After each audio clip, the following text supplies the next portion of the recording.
I would like to invite Kseniia Koldin, Denise Berezhnyi, Anastasiia Motychak, and Vladyslav Rudenko. You have altogether 15 minutes to share. Vous avez 15 minutes à partager. You have 15 minutes to share.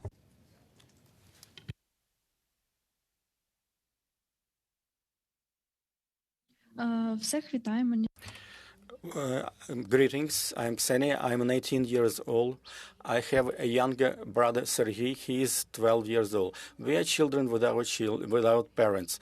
2 years ago, we were in a foster family, and that's when the aggression began. We were one of the first cities, Vovchansk, where Russian troops arrived. So we lived in the conditions of military actions. We had to cover, we had to hide. There were constant shellings on the streets. There were Russian patrols, Russian military machinery.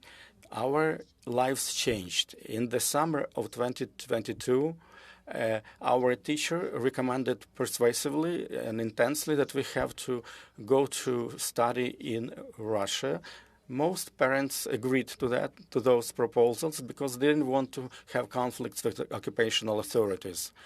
So that's how we arrived in Russia.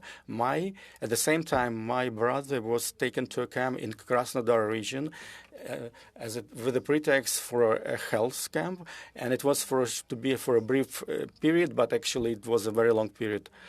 So after 2 months, I was expelled from a housing facility from the college where I was studying for my pro-Ukrainian position. I didn't want to take Russian passport. I didn't take up a proposal of free housing. And after all these happenings, I met someone and I stayed with that person. My brother at this time stayed in Russia, and he was eventually placed with the foster family. And all that time I knew where he was. And at the end of winter, I was in a tough psychological place, mental place, and I knew that I wanted to go back to Ukraine, but I didn't know how to achieve that. And I started to look at the possibilities how to get back to Ukraine. And I promised myself that I will go back only together with my brother.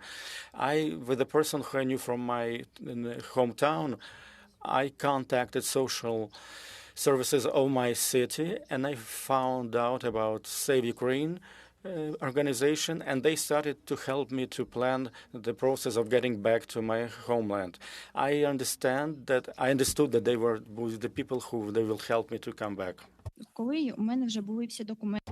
When I had all the papers and I was able to come, and my brother had the papers, Russians started to pressure him and saying that he will not go back to Ukraine. There is a war. Ukrainians are Nazis, and he will be better off in Russia. I was told that my brother does not want to go back, which really surprised me. I was really worried that I would not be able to take him with me, but I just got myself collected, and I did go to where he was. Once I was there, I understood that he really does not want to go back. We spent 3 hours talking to each other. I was trying to explain to him that if he does not go now, then we will not see each other and we will not be able to be together as a family. And then he was asked whether or not he wants to go with me, and he said yes. After a few days, at the borders of Russia and Belarus, we were not allowed to say that we are going back to Ukraine because we would not be allowed to return. We had a few days of an exhausting trip. We were worried that we would not come back, that we would have to stay in Russia, but we still managed to come back to Ukraine. Then we were in a center from Save Ukraine where we were provided with medical and psychological assistance. Right now, My brother is in foster care with a great Ukrainian family. He has his own room, which he's really happy about. And I work in Save Ukraine in the organization and try to work on saving the children who were forcibly transferred to Ukraine, to Russia, and had to live under occupational Russian authorities. I know Ukraine will triumph in the war and Russia will be punished for all of its crimes, and I hope that no more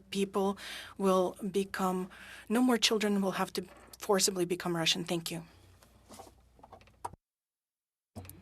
Thank you. My name is Denis. I'm 18 years old now. During the occupation of my city of Kherson, I was taken to Crimea against my will.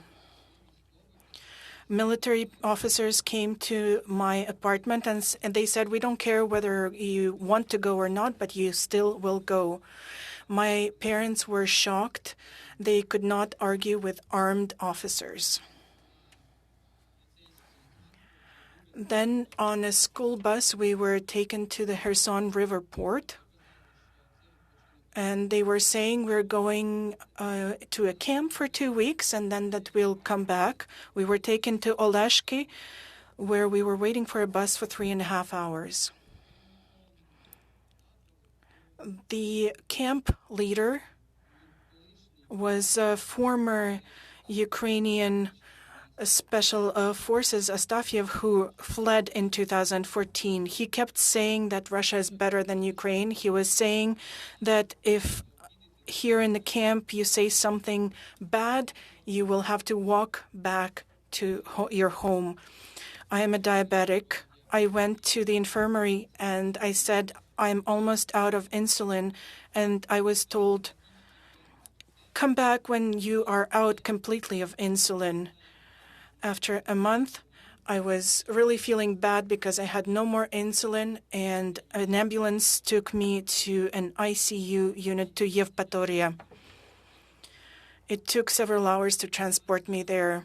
In the intensive care unit, I spent 2 or 3 days, and then I was taken to Simferopol for 3 weeks so I could get insulin and get medical care. In February 2023, all students had to be sent to study in Crimea. I was sent to study a year earlier as an operator of a machinery. I did not want to study, but I was forced to.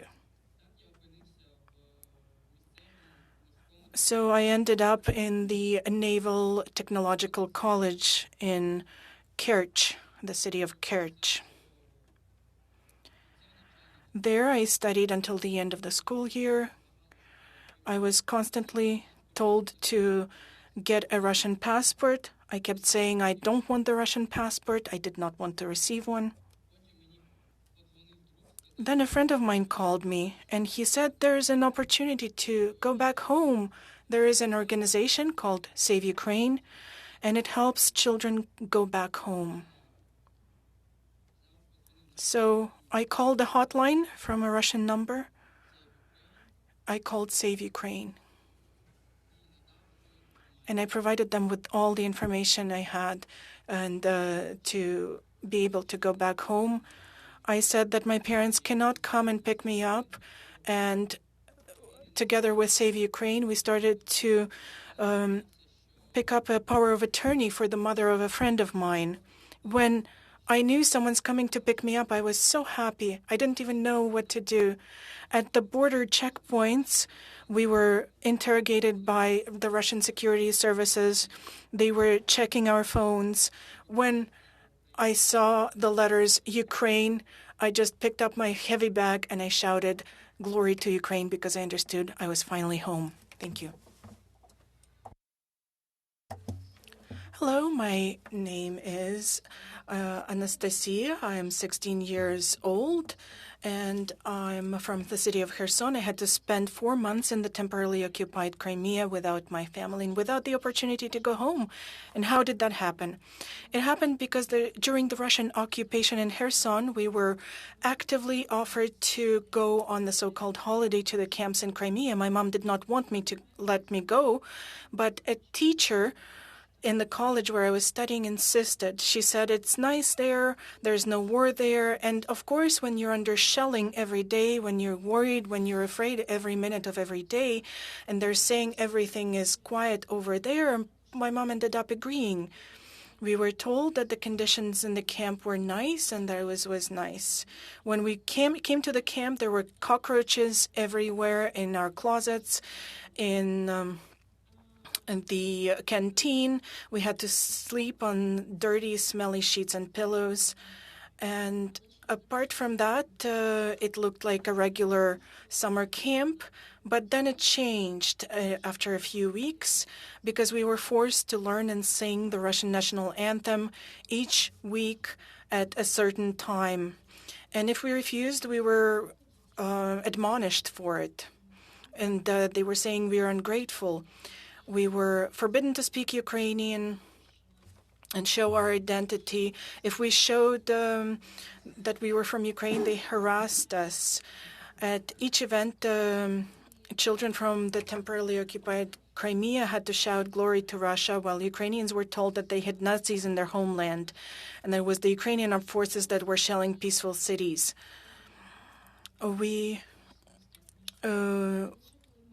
It was really intolerable, and when my mother asked Save Ukraine volunteers for help and said that she will come and pick me up, I was extremely happy. I was very hopeful that I will see my mom. It took her 15 days to get to me. She had to go through Poland, Belarus, and Moscow. And we went back the same way. Right now, I live in the Hope and Restoration Care Center, and go to school, and I dream of the day the war ends. Thank you. Hello, my name is Vladyslav, and I'm 17 years old. Today, there is my mom here, Tatiana. And she went through all the horrors with me, and she could tell you a lot. I was taken on the 7th of October to Yevpatoria, to the camp called Friendship, Druzhba. And they were imposing a pro-Russian position on me, and I was annoyed with it. At some point, I took off the Russian flag from the flagpole, and I was put in a punishment cell for a week. I spent a week with no communication, with no phone. Nobody was allowed to go in and speak with me. I had suicidal thoughts in there. After that, I was taken to Kherson region, to the Lazurne village, and I spent 6 months there. We were playing soccer with the other boys, and a Chechen officer came up and he said, "Where are the girls?" And I said where they were. He came back, he spoke with the girls, talked to them, and then he came up to me because at one point I said, "Our girls are not suitable for you." And then when he tried to approach for me, did sports, so I tried to resolve everything peacefully. And he just started moving towards me, and I understood that he has more advantages than me. He's stronger, and he could even kill me. And he could just say that it was due to my pro-Ukrainian position. And after that, I fled home. 2 days, in 2 days, my friend was supposed to go home. His mom was coming to pick him up, and he asked me to give him a tattoo. And when his mom came, everybody in the camp took us into a room and videotaped us. So they made us take off all of our clothing except for the underwear, and made us videotape apologies for this tattoo. Then they found a message in my phone where my sister jokingly called me a separatist, and I was taken away into an unknown location and I spent 20 minutes there, and he said, if you ever write anything in Ukrainian or to Ukrainians, he will speak to me in a whole different manner.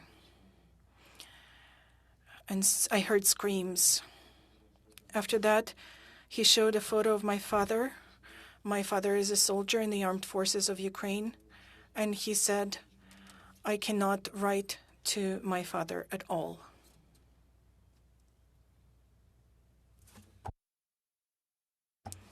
When you're in Russia, on the occupied territory, you have no rights. You can't do what you want. You can't do the right thing. You cannot admit you're Ukrainian. You cannot say you love Ukraine. Right now, I want to do professional sports. Thank you for listening to me. And now I would like to invite Mr. Yevgen Mezhevoj to take the floor for 5 minutes, please.